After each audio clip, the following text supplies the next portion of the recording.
Auf unserem Weg durch Deutschland sind wir in der Region Saale-Unstrut angekommen. Wir sind im Burgenlandkreis. Dort hinten, am Ufer der Unstrut, da liegt die Weinstadt Freiburg. Wir sind hier im Bundesland Sachsen-Anhalt, südwestlich von Leipzig. Dort liegt nahe der Stadt Naumburg Freiburg. Wir sind hier im Weinanbaugebiet Saale-Unstrut, dem nördlichsten zusammenhängenden Weinanbaugebiet in Deutschland.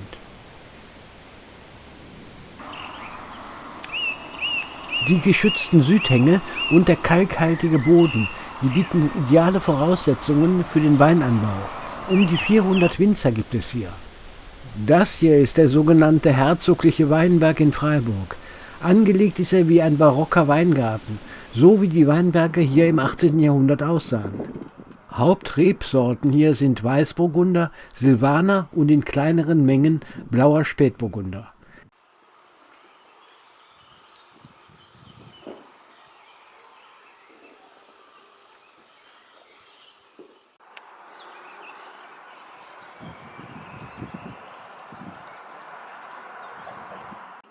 Oben, da ist die Neuenburg, das ist eine riesige Burganlage.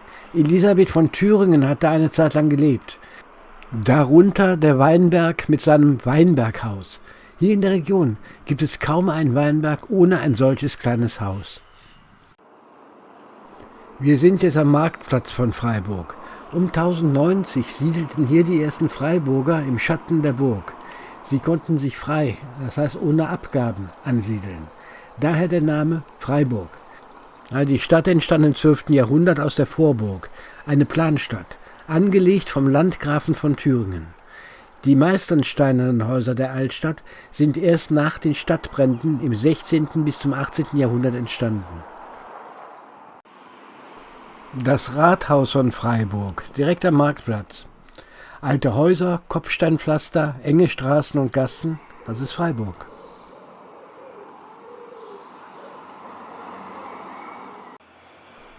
Die Stadtkirche St. Marien. Man sagt hier, sie sei die kleine Schwester des Naumburger Doms. Die Ähnlichkeit ist tatsächlich da. Die Kirche wurde im 13. Jahrhundert gebaut, 200 Jahre später umgebaut. Sie hat 3 Türme.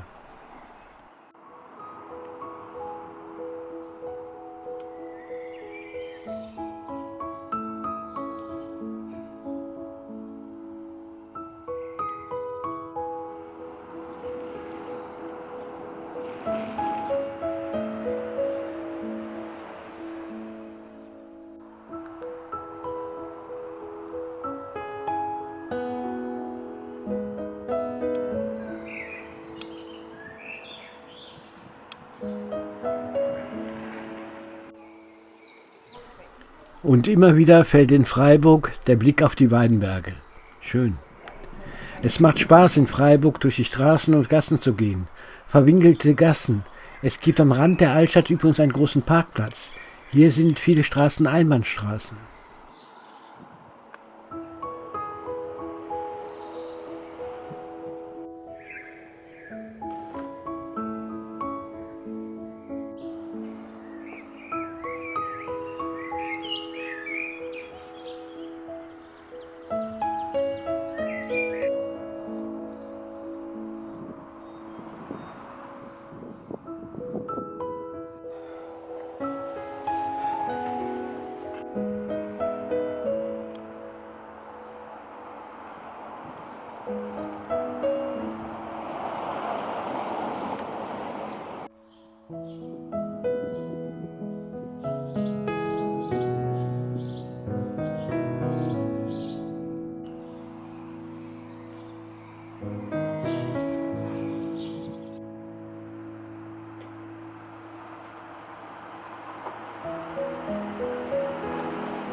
Freiburg hat eine über 1 Kilometer lange Stadtmauer. 14 Türme hat es mal gegeben. Das hier ist das Eckstädter Tor, eines von 3 Stadttoren, die erhalten sind. Das sieht gut erhalten aus. Die Stadtmauer ist an den meisten Stellen 6 bis 7 Meter hoch und etwa 1 Meter dick.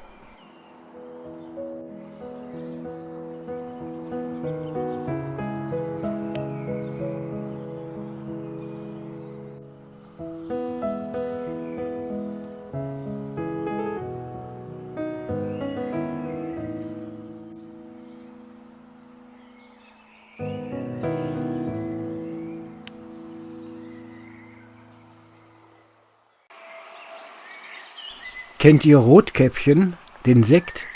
Der kommt aus Freiburg. 1856 wurde die Sektkellerei hier gegründet.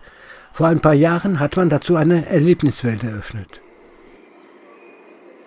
Das Ganze ist eine interaktive Ausstellung. Es gibt über 50 Stationen, verteilt über 2 Etagen. Es geht um die Geschichte des Unternehmens und wie Sekt hergestellt wird.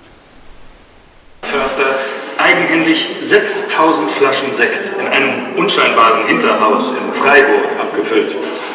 Damals noch unter dem Namen Sektkellerei Kloss und Förster. Doch es dauerte ganze 2 Jahre, bis die ersten Korken knallten.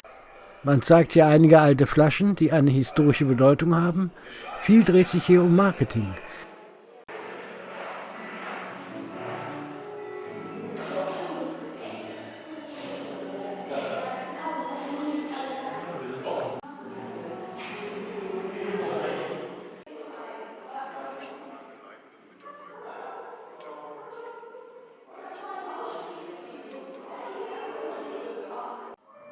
(2000) dann der große Durchbruch. Erinnert ihr euch an die Werbung, in der eine Frau im roten Kleid auf ihren Freund wartet? Genau, und das ist das Originalkleid aus der Werbung.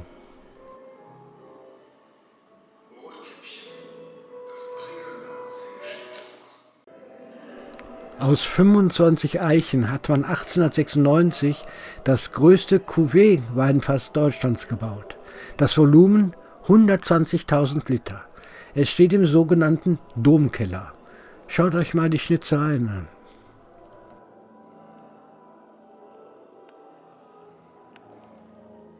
(2002) dann der ganz große Durchbruch für das Unternehmen. Man übernahm einige sehr bekannte Sektmarken in Westdeutschland.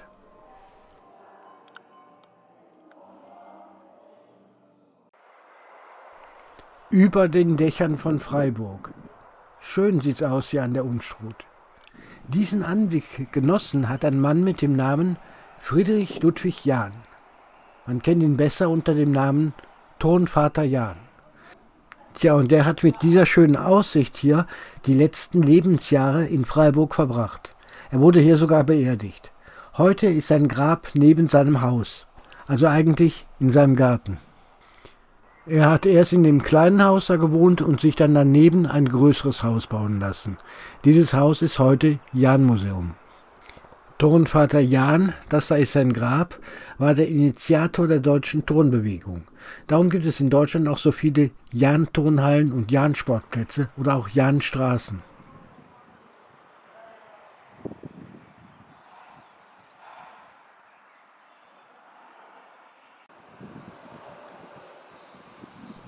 Es gibt in Freiburg noch 2 Orte, die an Jahn erinnern. Einmal hier die Ehrenhalle. Hier war bis 1936 das Jahn-Museum drin. Dann reichte der Platz nicht mehr aus und das Museum zog in Jahns ehemaliges Wohnhaus. Heute finden hier Veranstaltungen des Deutschen Turnerbundes statt. Gleich gegenüber steht die Jahn-Erinnerungshalle. Die Halle ist immer noch als Sporthalle im Gebrauch. Und das ist die Frontseite mit dem Denkmal für Ludwig Jahn. Hier war er tatsächlich einmal begraben. Das ist das erste Grab. In den Garten des Hauses wurde er später umgebettet. Das Grab war unterhalb des Denkmals.